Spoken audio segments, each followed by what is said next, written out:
Is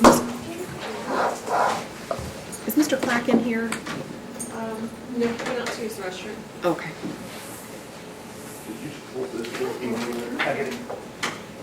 Maybe I did. I probably took it downstairs. Go get another chair here. I'll go down. Steal one from the car. If no one's looking. Yeah, I figured he was. Oh, okay. Or wait, no, he was. Do you want me to go get a couple extra pens? Just do like that. No. I did. It was in my Are you like a and musician or stash. something?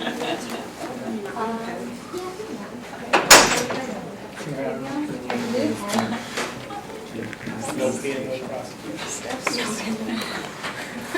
Let me know.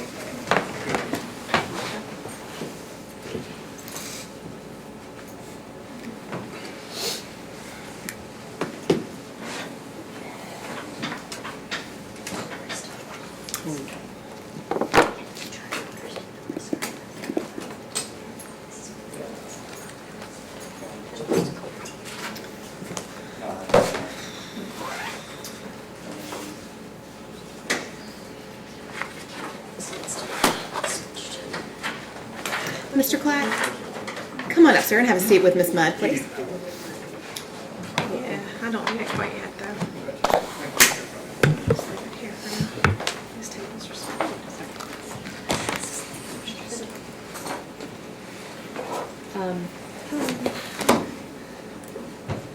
I'm hearing feedback now on the computer. Oh, boy.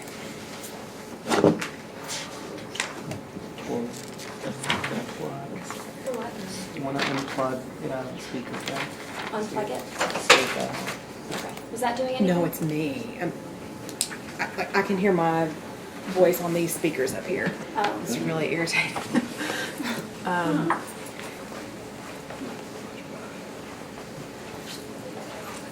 Okay, so let me go ahead and call the case, and then I'll kind of continue to work on the computer issue here. All right, this is Commonwealth versus Edward Clack. Where's that? Do you hear that? Did you take it off presentation mode?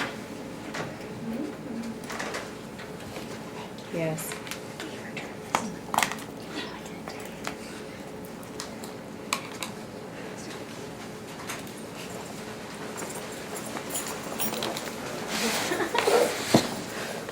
He said he's watching.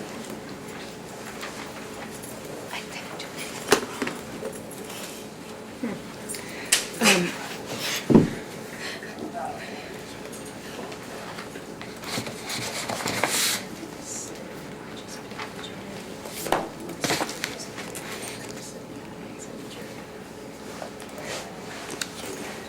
Oh, yes.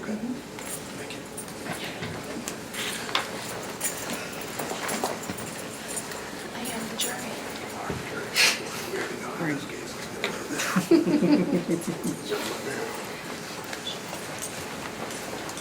Okay, I don't know how to do this. This computer's down. Just push play. How are we setting the jury? 5 rows? Or how are they going to be like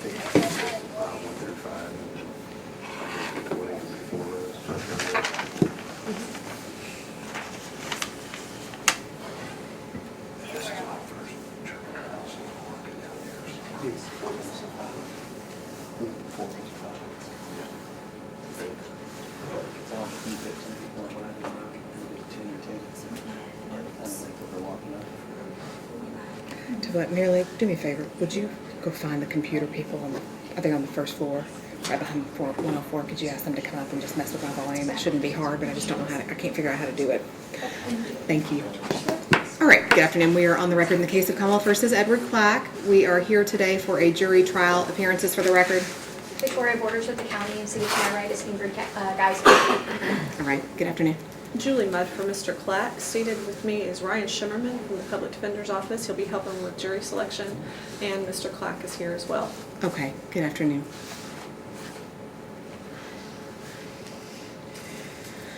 All right, before we are set today for jury trial. Is the Commonwealth ready to proceed today? We are, Judge. And is the defense ready to proceed? We are, Your Honor.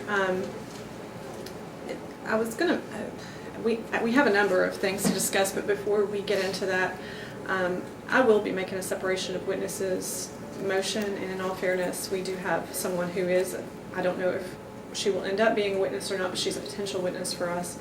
I don't know if the court is okay, or Commonwealth would like her to leave for the purpose of pretrial motions as well, or if they want to wait till the trial begins.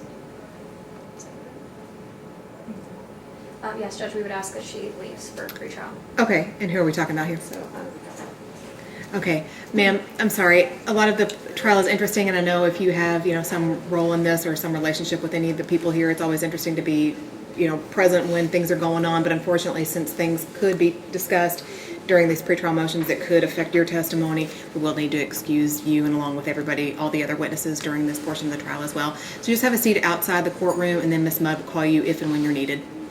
thank you. Thank you.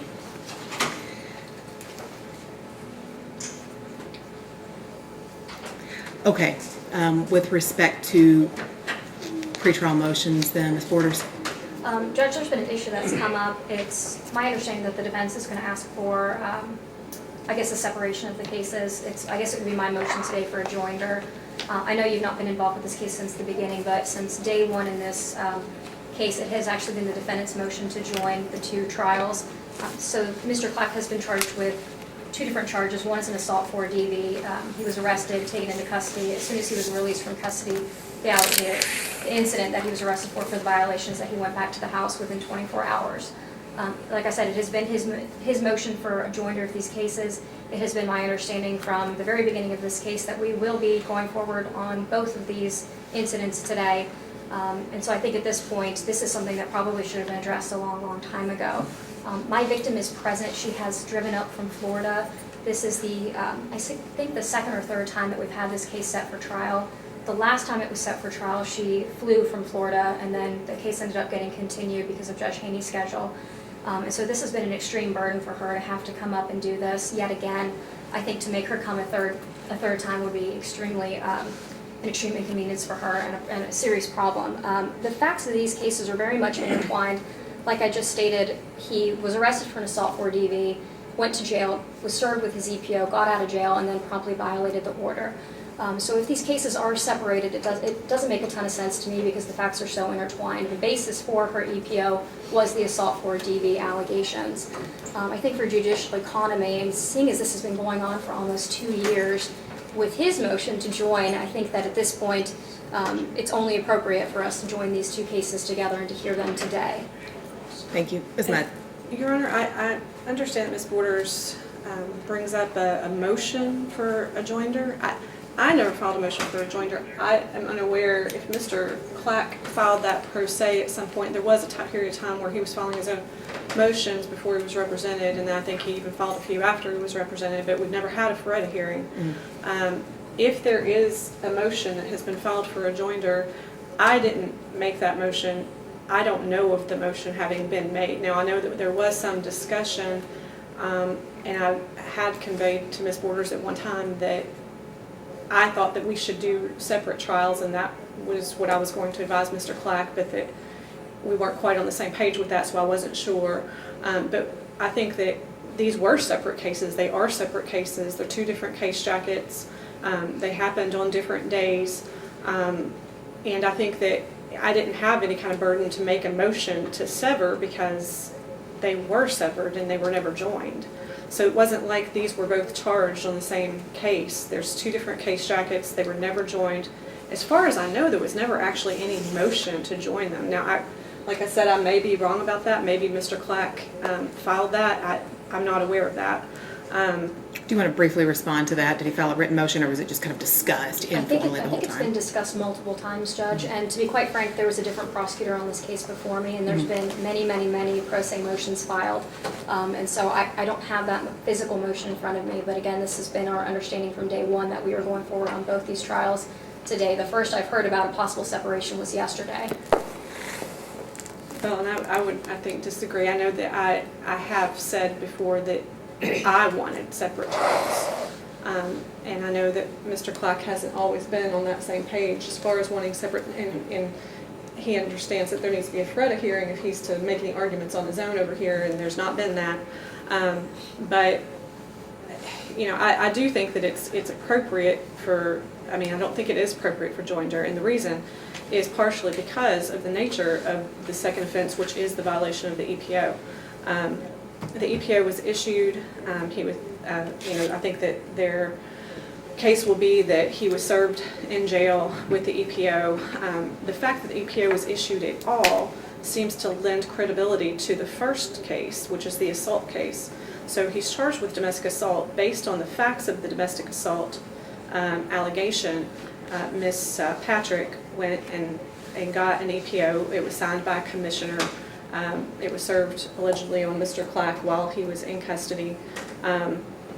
And that, I think, is suggested to the jury that somebody, either a judge or somebody, has looked at that case and has decided that those facts are true, or else the EPO never would have been issued. So I think that's problematic for joinder to be. Right. Hold that thought. I'm getting on my feet. I can hear everything they're saying when I'm saying on these speakers, and I can't figure out how to turn the volume down.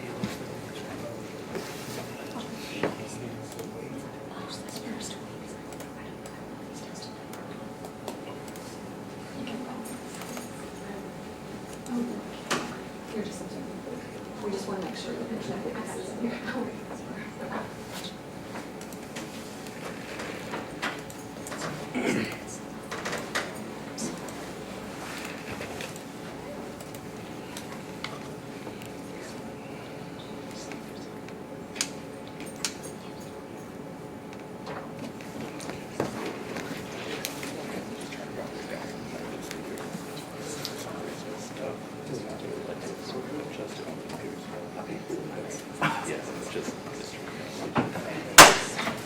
Very much. Okay. All right. Sorry about that. All right, Ms. Mudd. Anything else? But yes, Your Honor, so I do think that in addition to it being the fact that this wasn't one incident where I think that I would be on the same page with the county if the case were that there was an outstanding EPO, that he'd been served with an EPO, and then he was accused of assaulting Ms. Patrick, but that's not what we have here. We have a case, and so those would have been brought together. The EPO violation and the assault would have been together on the same case originally. Here we have where there's an assault, although that would still be prejudicial because of the nature of the accusation of the EPO, which already suggests that someone believes the allegations at least enough to have issued the protective order to begin with. And so I think that with the jury, you know, we talk about all these different standards, but number one, I don't know how they intend to introduce the EPO, because if they introduce it in such a way that the jury is not aware of, you know, what the standard is, you know, the fact that Mr. Clack doesn't get to be heard before an emergency protective order is issued, you know, the fact that, you know, it's not issued, in this case at least, it wasn't issued by a judge, it was issued by a commissioner, the fact that, you know, there's very little due process, the standard is completely different than it is in a criminal case where they have to find beyond a reasonable doubt that he did that.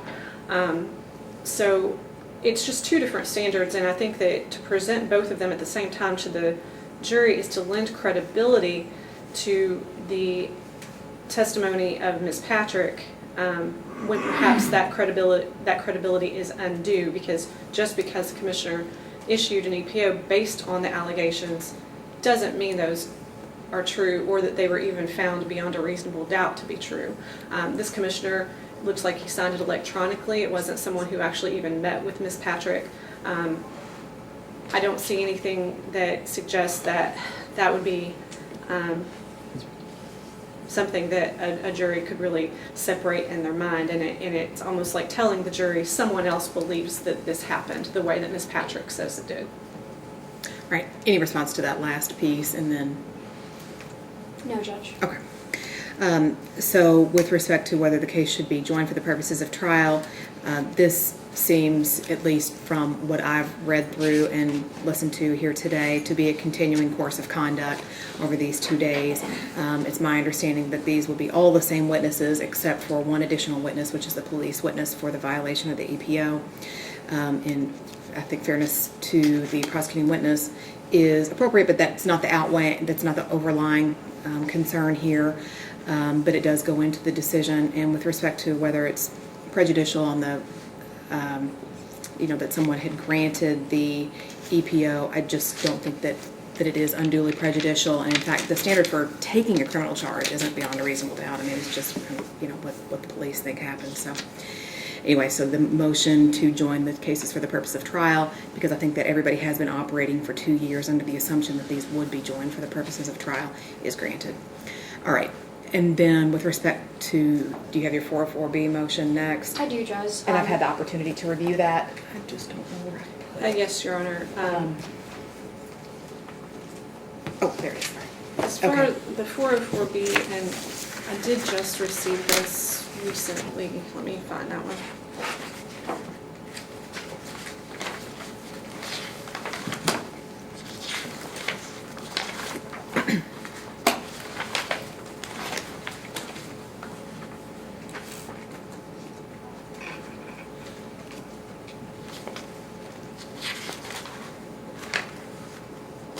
Well, I remember what it was, and I remember it being that, I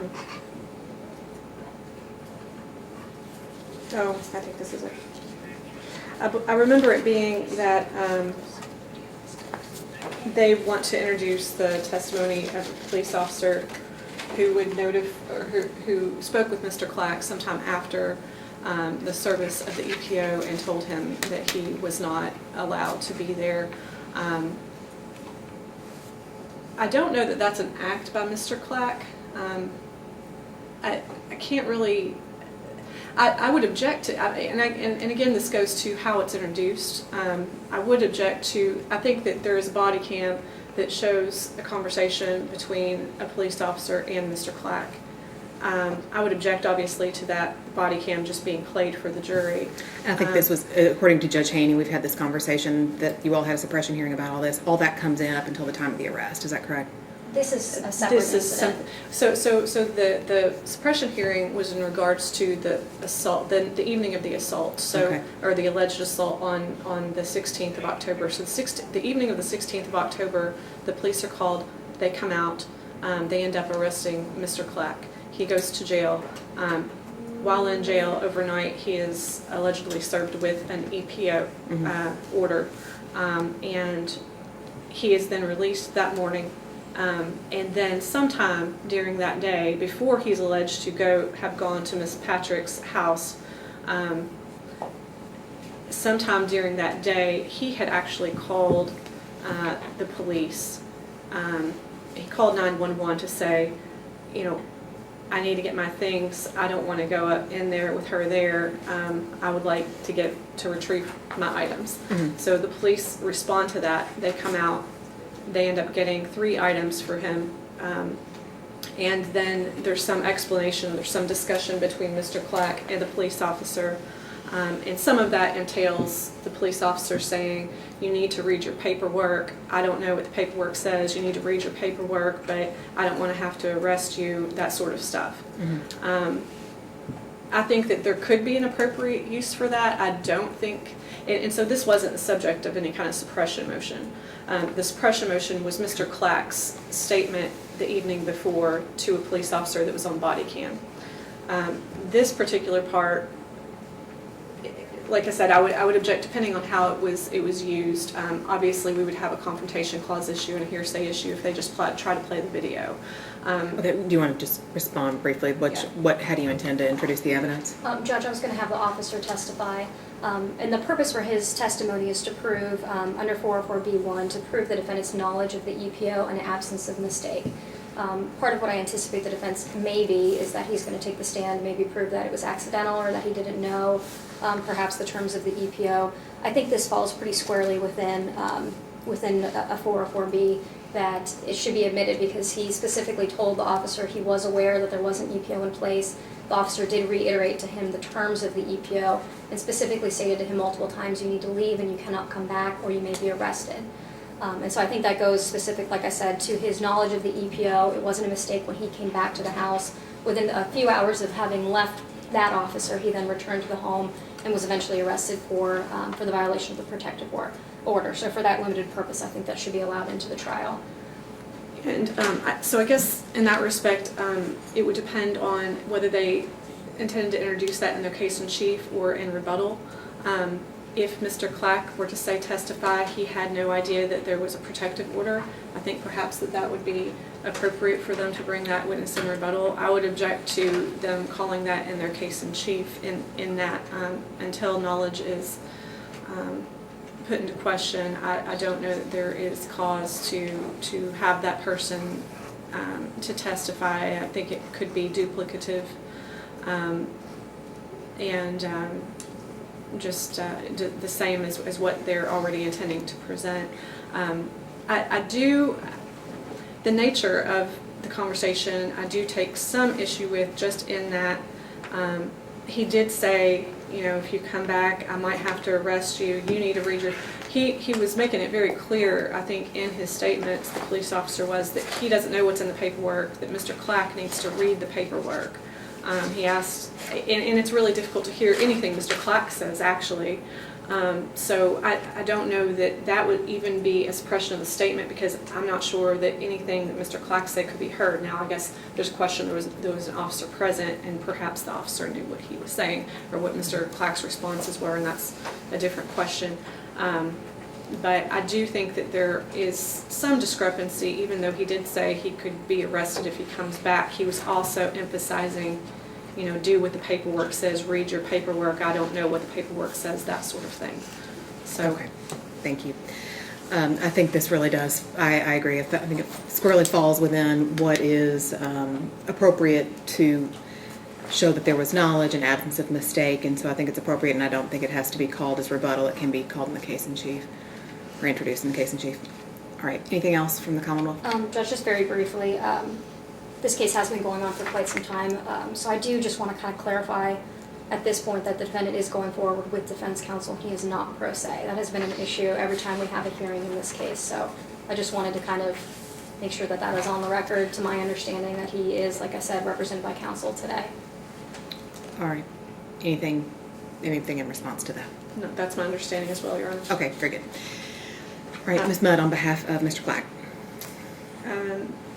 Yes, Your Honor. I just want to emphasize and request, well, there's a number of things, but as far as the separation of witnesses order, I know that we're dealing with a lot of lay witnesses in this instance, and I would just ask that they be, you know, advised that they're, you know, it's my understanding that perhaps the victim will be called today, maybe they'll try to call her family tomorrow, they're all family, and that she's not to discuss her testimony with them, and that, I mean, I know that the Commonwealth knows what separation of witnesses means, but I just want to emphasize that that's very important, especially in a case like this where we're going to have an overnight with family witnesses called on different days. So that's a particular concern for me, and I would just, first of all, just request that they be instructed very thoroughly on that. Okay. If I could just briefly respond, I understand that it was my understanding from our conversation, our brief conversation yesterday, that the goal today was to get through maybe my victim and her family members. And so hopefully that if we can do that today, then that wouldn't be an issue. Tomorrow would just be police officers and a family court clerk.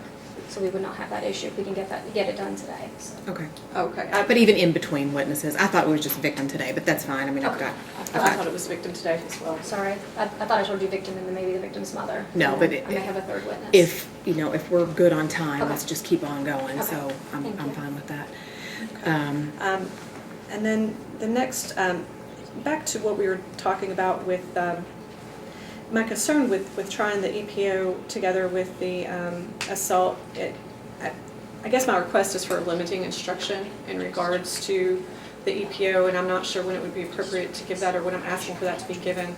I'm not sure how they intend. I know that they have made a motion and they provided it in discovery recently, the actual EPO petition. I guess maybe upon the introduction of that, if they are going to introduce not the petition, but the actual EPO itself, the order, I would ask that there be some sort of a limiting instruction that it doesn't mean that the facts that underlie that, they shouldn't take that to mean that anyone has found him guilty of the assault beyond a reasonable doubt. And maybe that's more appropriate to discuss like when the time comes. Maybe, although I've got to say, Ms. Geiser, you have probably tried lots of EPO cases. Is that commonly done? Or have you had any experience with what is said to a jury if that is done? I'll say two things. I've never seen us try to introduce the petition, but the actual domestic violence order or the actual emergency protective order is generally entered into evidence, and I've not heard of a limiting instruction. I mean, it is a civil order, and I think our EPO clerk will make that clear. But I've not seen any. Okay. Why don't we, if you have any examples that you can kind of cite to, maybe we'll take that up before Okay. that. Who do you intend to introduce that through? John Simpson, a family court supervisor. Tomorrow? Yes. Okay. And I do want to clarify that they're not trying to introduce the petition, just the EPO itself. And in response to, I did receive yesterday, I believe, a copy of the EPO. It's a one-page document. I'm not objecting to that one-page document being introduced. There was some discussion in there that I had received the EPO petition in January of last year from Mr. LaFollette. I looked over my CDs and through my whole file. That was the first time I had received the EPO, the actual EPO, the order. And so I'm relying on, it's a one-page document that they intend to introduce. And so I wouldn't object to that other than, well, I'll let them respond. Yeah, just to clarify, I did give her something yesterday, and that was a certified copy of the actual proof of service from the sheriff's office. I received that yesterday, so as soon as I got a copy of that, I gave that to Julie. So the one-page document is just proof of the service that the sheriff is going to testify to that he served Mr. Clack. Okay. The actual EPO itself, I wasn't exactly sure what John LaFollette gave over in discovery, so I did my own sort of supplemental discovery with the entire family court file, and I believe that was done a couple weeks ago, I believe. Okay. I don't remember the exact date, but the motion that I gave yesterday was just the one-page proof of service document. I guess I would request to just make sure that what they intend to introduce is what I actually have here, because I've seen the petitions. There's a petition from Mr. Clack, there's a petition from Ms. Patrick. I have both of those. I've not seen, other than that, I don't believe I've seen a signed order.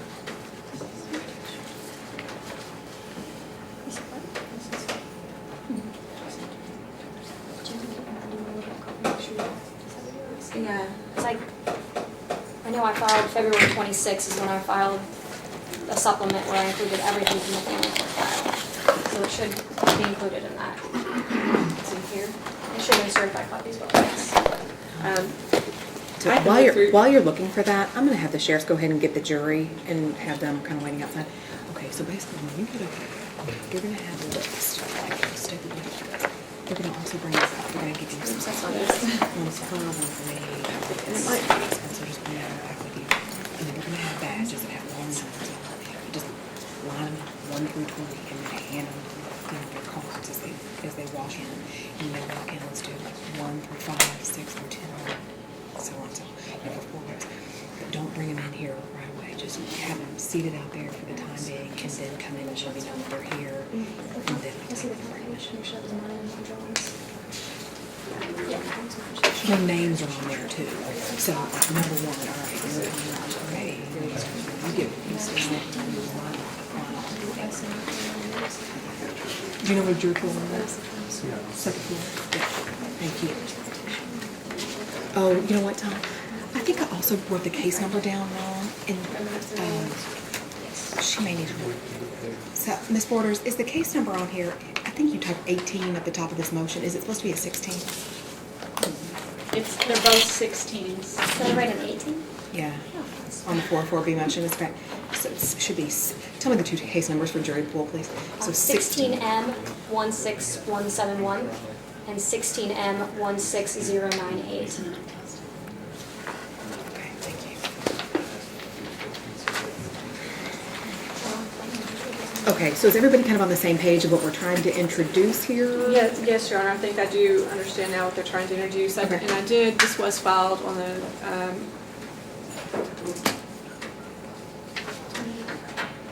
26th. this was given to me last week, right? I have it stamped on the 26th, and I think, remember I tried to text you, and I think it was maybe take the next day, we actually got it. So it looks like it was filed February 26th, Okay. Your Honor. We've got a couple of objections to the introduction of the actual domestic violence order or the emergency protective order.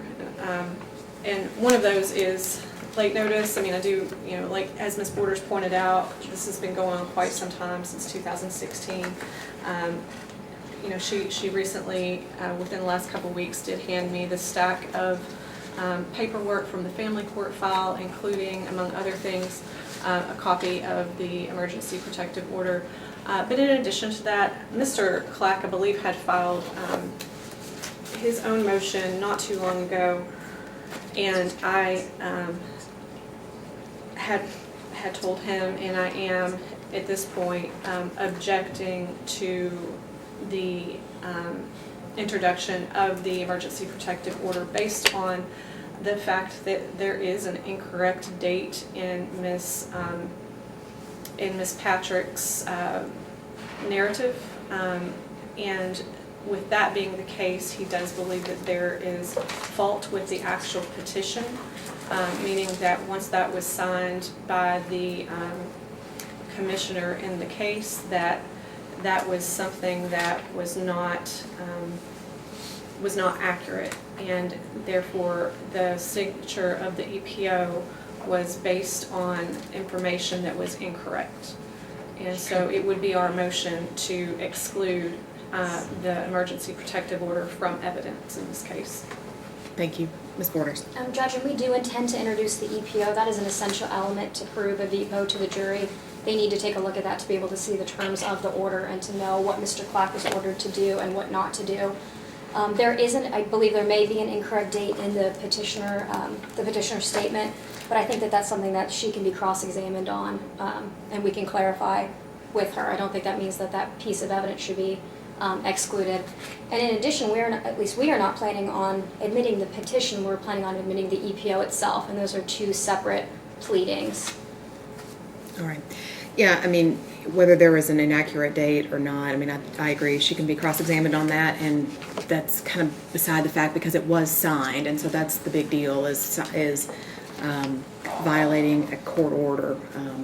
And so and then with regard to insufficient notice, I mean, I think everybody's been operating under the assumption that this is going to go to trial on a VPO charge, and so of course they're going to bring in evidence of the EPO, and a week before trial is not insufficient. So that motion to exclude is denied.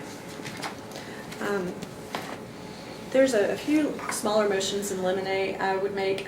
There is some discussion of, and to give the court a little bit of context, the alleged assault happened inside the home. Sometime after that, both parties left the home, and Mr. Clack, when the police officer is talking to him, is on the porch. Ms. Patrick is seen, talking to police a little while away. They're still close to the house, but not there. She states that at some point while he was on the porch that he had a knife and a hammer. There was no knife or hammer recovered. There were no pictures taken of a knife or hammer. She doesn't say that he threatened her with a knife or hammer. And so I would ask that to exclude any mention of this knife and hammer that was allegedly on the porch. All right, thank you. Ms. Borders? Judge, I think the victim should be able to testify to her recollections that day. Whether or not that there's extra evidence to support that, I think is something that defense counsel can certainly question her about. But I don't think we should limit the scope of her testimony about what she recalls. Yeah, I think that goes to the weight, not the admissibility, so that motion's denied. And then also there's a couple places, and we briefly discussed this at the suppression hearing. As I mentioned, there's a statement by Mr. Clack that was not suppressed. In that statement, and also in evidence, it's my understanding that they don't intend to offer evidence, even under 404B in their case in chief, about any prior EPOs that were prior to this, that were not effective at the time, or any prior incidences of domestic violence. In his statement, Mr. Clack tells the police officer something about that she had taken an EPO before. Is this pre-arrest or post-arrest? This is, well, pre-arrest according to Judge Haney at the Did he because have his that's why it handcuffs wasn't on? suppressed, because he wasn't under arrest at the time he gave the statement. So the police officers were there talking to everybody, trying to figure out what was going on. There's a body cam of them speaking with Mr. Clack, and during that conversation, Mr. Clack brings up the fact that Ms. Patrick had in the past taken an EPO against him. And so I would just like to exclude, including in that video, any reference to that, because even though he said it, it doesn't mean that anything that's said at any point in time is appropriate for introduction to the jury. That's unduly prejudicial. That shouldn't be considered in deciding whether he assaulted her on this occasion or whether he violated an EPO on this occasion. He's not charged with that. He's not, the EPO, that EPO that he was talking about wasn't active. And so it's not at all relevant to that. And I don't know if the Commonwealth or the county even wants to put that in or not, but I just want to make a motion to eliminate that portion of his statement be redacted. And in addition to that, no mention be made of previous acts of domestic violence. All right, Ms. Borders. Judge and I, we don't intend to ask her about previous acts of domestic violence because we've not filed a 404B about any of those. However, we have already had a suppression hearing for the defendant's statement. His statement was during the police officer's investigative stop. It was approximately 7 minutes long. It was all him speaking without any questions from the police officer. And in the course of that, he explains his version of what happened during the assault. And he also does mention that there may be an EPO. He first says there is an EPO, and then he changes it to there may be an EPO. But we have already had a suppression hearing about his specific statements at that time. And I think Judge Haney's already ruled that it will not be suppressed. I think the suppression was a different issue, though. We weren't talking about the actual content so much as we were whether it was a voluntary statement, since Miranda wasn't read, and she concluded that he wasn't in custody. So whatever statement, it was just an investigative interview, and that's why the whole statement wasn't suppressed. I'm talking about a small part, and this was addressed briefly, but it wasn't ruled on. I'm talking about a small part in the larger statement. I understand the issue. I don't want to rehash any of her rulings, and so I just want to make sure, you say she has not ruled on this portion of it, you say she has ruled on this portion of it, and I don't know the answer to that. I mean, I understand your concern. Are you saying she did rule? Or she did? I think she made a ruling that the statement was not going to be suppressed, and I thought that included the entire statement. That was my understanding. But did you all address the prejudicial effect of kind of? No, Or we this did is not more- discuss the EPO specifically. I think I brought it up briefly, and I said that I would address that more thoroughly Yes. on the Should trial go to date. trial. Okay. Yeah, I mean, I agree that there shouldn't be mention made of prior domestic violence acts or prior EPOs that may or may not have been issued. And so to the extent that you need to talk with your witness or your prosecuting witness about that and make sure she knows not to mention anything about that. With respect to the statement, Ms. Mudd, how would you propose that be redacted at this late game? Well, I mean, is it something that could, I do know you the know exactly the Commonwealth- time when it is and it can be muted for Oh. 10 seconds? Or Well, I did find the place. I've listened to this statement over and over, and I've not heard Mr. Clack say it, but I know he must have said it because the police officer repeats it. And he said, so you say there was a previous, now I know where that part is. I Okay. wrote that part down. Just a second. Judge, he does, because I kind of did a quick transcription from my notes, he does mention the EPO right in the middle of his statement. if it's your ruling today that that cannot be mentioned, I think we may be able to mute that portion of it and then pick up for the part that I would be asking to admit through the police officer, where he admits to the, in my opinion, where he admits to the incident. So I think it's doable to mute the part of the EPO if that's your ruling today. It is. Okay, let's do that then. If everybody can identify exactly where that took place. If it's sprinkled throughout, then we're going to have a problem. But if it's kind of at an easily identified spot, let's just mute it. And I think there's two spots. I think Okay. there's the spot where Mr. Clack brings it up, and then there's the spot where the police officer repeats it. And if I recall, I believe it's 6 minutes and 17 seconds-ish. It's somewhere after Okay. 6 minutes that the police officer repeats it. And that's something that's not going to come in today anyway, so that's something that maybe you all can make an agreement on tonight or in the morning. While we're at it, in the morning, we can start at 9 tomorrow, by the way. Oh, So, great. Okay, good. Yeah. The next objection I have, that I was given notice yesterday or the day before of the names of two previously undisclosed eyewitnesses.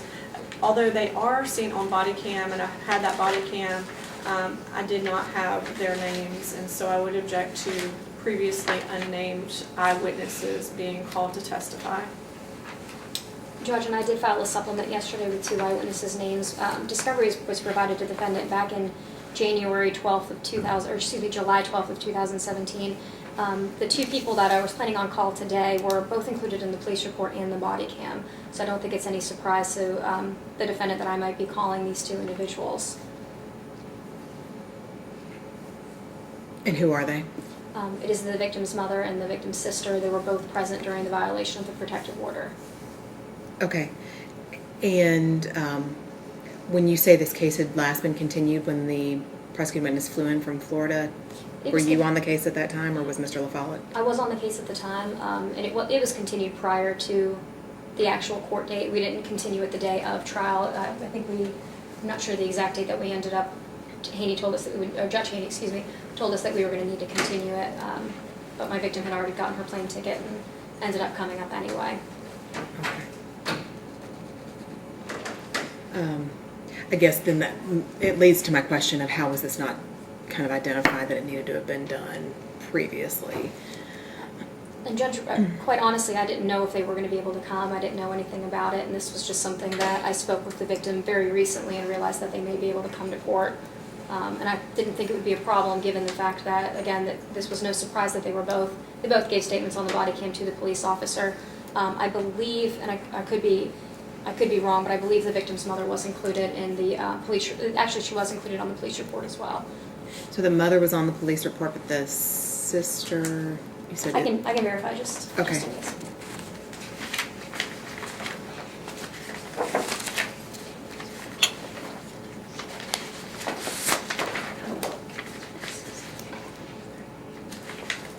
Is it a sister or a niece? The niece was listed and the mother. Yes, the victim's mother was included in the JC3.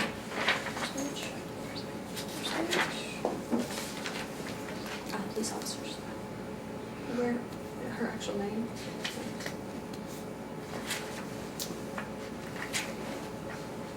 Judge, I don't think that they list the mother's actual name, but I mean, these are people that the defendant is quite familiar with. This is something that someone that was pregnant with his child at the time of So what the do you mean? It incident. says mother, like it says her Says mother was victim's present, mother was but it present doesn't and say what her role was. Okay, but are you saying it's sister or niece who's the other person? The other person that's listed is the niece, not the sister. The sister was not mentioned in the actual report, but was on the body cam and did give a statement to police officers.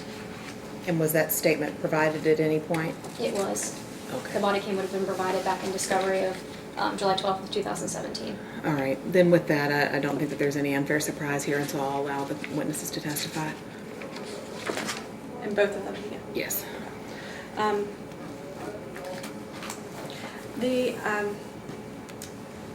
The service, the protective order service document that was just one page. Yes. That document, for whatever reason, has a check mark on weapons. I'm looking for it now. It's on the Commonwealth Supplemental Response to Defendant's Motion for Discovery, March 6th. It was filed March 6th. And this is, I think, what they intend to introduce as proof of service. And under it, it says caution, and it has a check mark and weapons involved. I don't know why that is, because there's never been any allegation in this case of any weapon, of which I'm aware. I guess I would I guess this is, under that basis, I would object to this document being put into evidence as it is, in that I think it's inaccurate, and it also is prejudicial. And if it is introduced, I guess I would ask for a limiting instruction stating that, you know, that Mr. Clack is not alleged to have at any point used a weapon. Okay, Ms. Borders. And Judge, I think that the reason that I clicked the check mark for weapon involved was based on the petitioner's actual petition for the EPO. I think that there's maybe some weapons involved at some point in the incident. And so I think it's part of the document. I don't think it should be redacted. Okay, I think, I'm gonna ask that be redacted, just kind of, you know, white out the check inside the box and when that gets introduced. We got our jurors. Okay. Do you mind, let's see. What we need here. Your Honor, and the only other thing that I have is, I would ask that the county be careful about eliciting or allowing, or maybe I would ask for them to be instructed before testifying that no victim impact testimony is to come in the guilt phase of the trial. Anything, you know, like counseling that she's gotten as a result of this, or anything like that that would suggest that there's been some negative impact to her life or her family's life as a result of this. Anything that would qualify under case law as victim impact testimony, I would object to the introduction of any of that. I kind of want to head that off in the beginning, just to, because I think that a limiting instruction afterwards is not very effective. Okay, Ms. Borders. Excuse me. I don't intend, or I don't expect that the victim will testify to that extent, but that is something that we would need to certainly speak with her about. Okay, thank you. That's Anything all. else? Okay, we've got our juror information sheets. I'm gonna make one more copy so that both all the attorneys can have them. We'll just give that to Ms. Borders and Ms. Mudd, and then we'll make another copy for you, Mr. Shimmerman and Ms. Geiser. I'm gonna make a copy of this. Thank you, Judge. How do you intend to proceed? I'm having Oh, yours is not stapled, that's right. went through six.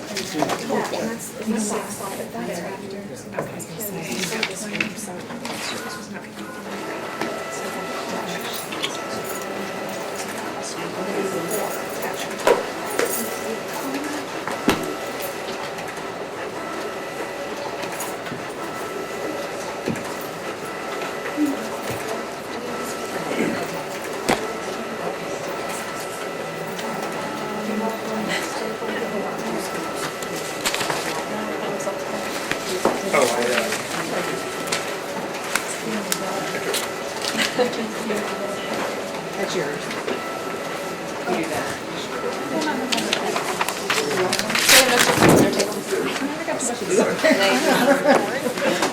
I gotta pay attention.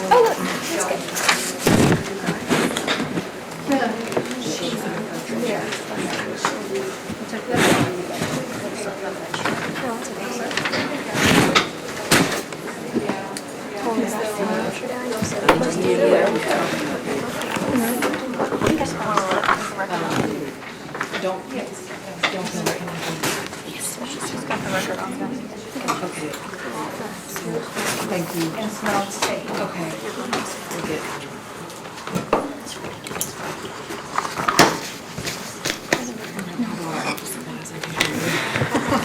Thank you. One to Mr. Shimmerman, yes, thank you. Okay, here they go. One. Yes, all rights for the jury. So like tomorrow, the attorney, so we can allow. You won't know what the jury's in. Go over this thing. You can take this. But that's what I'm. Okay. Take the picture and see if there's anything you from outside the present signature. You probably need to look at Yeah, and then when they leave for break, you take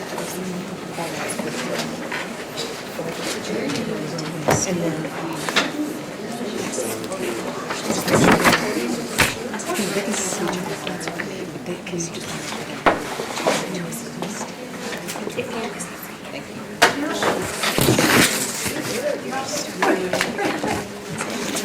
I gotta grab one paper down the hall. Just to try it. This is gonna be the worst part. it is.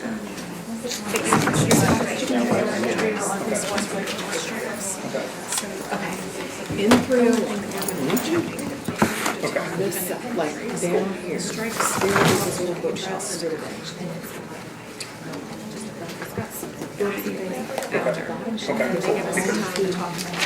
It's like a long legal pad of paper. There's one single paper and this guy on the table.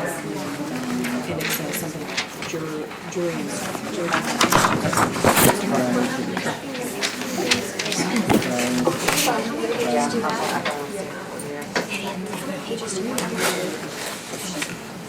How many people are we missing? okay, everybody ready? Do you have, I'm missing page 2 of the jury. okay. That page, 14 through, if I can get there. Okay, have everyone copy of that. Take the rest of this down.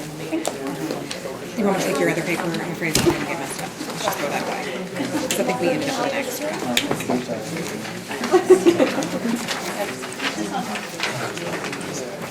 No, I understand that. But that's all about, that's all about pages too. Okay, everybody ready for the jury? Can we have just a minute? Sure. Thank you. All right, then we'll come back.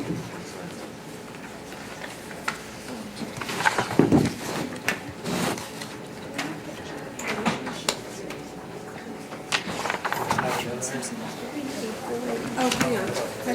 Sorry, there's just, okay, I'm sorry. Okay, so you need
We ready? Okay. All right, I'm gonna bring them in, guys. Is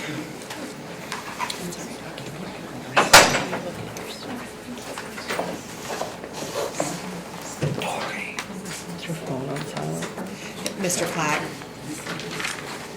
do me a favor, y'all swing around here, you can continue the conversation, but the jury's coming in.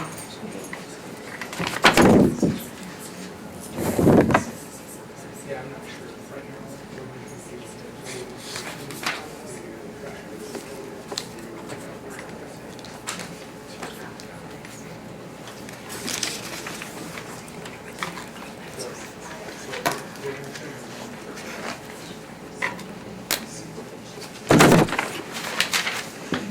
you all not have an officer sitting with you?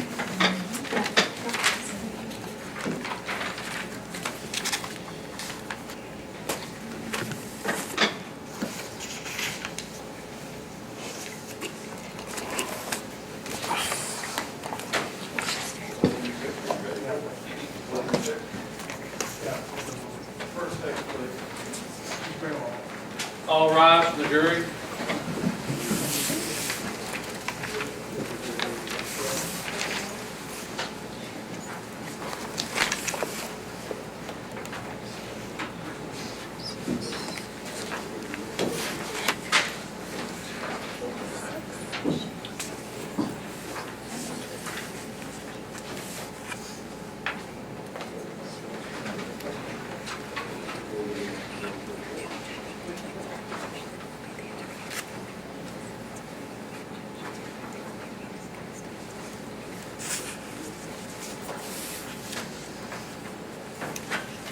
All right, you may be seated. Thank you. All right, good afternoon. Welcome to the courtroom 305. Welcome to District Court. I'm Judge Jennifer Wilcox. Excuse me. You are here today to hear the jury trial on a criminal case, Commonwealth versus Edward Clack. I'll introduce you to the parties. First, on behalf of the Commonwealth of Kentucky, is Victoria Borders from the County Attorney's Office. With her is Ingrid Geiser, also with the County Attorney's Office. Present representing Mr. Clack today is Attorney Julie Mudd, and assisting her today to help with jury selection is Attorney Ryan Shimmerman.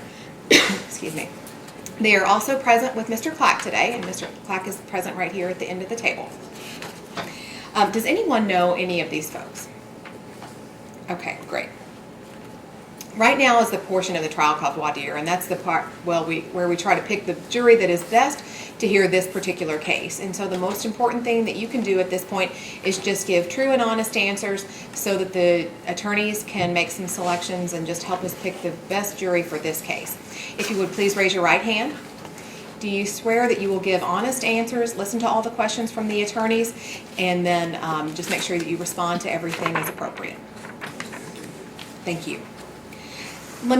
This trial is likely to last some portion of today, all day tomorrow, and possibly all day Friday. As a result, I would ask, has anybody been excused for any portion of those days from the jury pool administrator? Okay, great. Most of the questions I'll let the attorneys answer, but there are a few things I just want to make sure that I go through. You all, the juror numbers are super long now, and so rather than referring to you by those kind of unmanageable numbers, what I prefer to do is to refer to you as a seat number. And so all of you should have gotten cards numbered 1 through 20. Yes, and so that makes it a lot easier to kind of refer to you by those numbers instead of the unmanageable juror numbers. Let me just make sure. So juror number 1, let's see, you're 1993609. Okay, great. And then juror number 20, are you there on the end? Okay, are you... Let's see, 2094227. Okay, perfect. When the attorneys are asking you questions, it's really important. They're nice people. They're going to be close to you, and it's going to feel like you're having a conversation. What I need to make sure of, though, is that you are not only keeping your voice up to where they can hear you, but to where I can hear you, too, because I'm going to be taking notes on your answers because that does impact all the decisions that we're making regarding jury selection. So do keep your voice up when you all are talking. Also have to make sure that the video recording is picking up everything that you're saying, too. When you do answer a question, if you can just refer to yourself by that seat number. So if somebody asks you a question and you say, okay, I'm juror number 6, and then give your answer so that we can kind of have a recording and a record of everything that we're doing here today and the responses that you are giving. I will give you this admonition, and I'll give it to you every time before you break, either for a little break or for the day, and that is not to discuss the facts of the case unless or until you are released to deliberate the case. You all are welcome to talk to each other, make friends, talk about kind of general things, but don't talk about things that are specific to the case, because it's really important for you to kind of form your own opinion and not listen to everybody else before all the proof is in the case. I will also tell you that in the hallway and everything, again, these attorneys are nice people, and when you see them, you may want to go up and chat with them, but it's not really appropriate to do that during during the trial. Afterwards, feel free. But right now, if they kind of turn and walk the other way, they're not trying to be unfriendly. It's just that they're really not supposed to talk to you during the trial. Same with the witnesses. And you know, Mr. Clack as well. So if you just, you know, don't try to make friends right now, and then that'll keep us all in good standing. And with that, then I will turn it over to the attorneys. First, on behalf of the Commonwealth, Ms. Borders. Yes.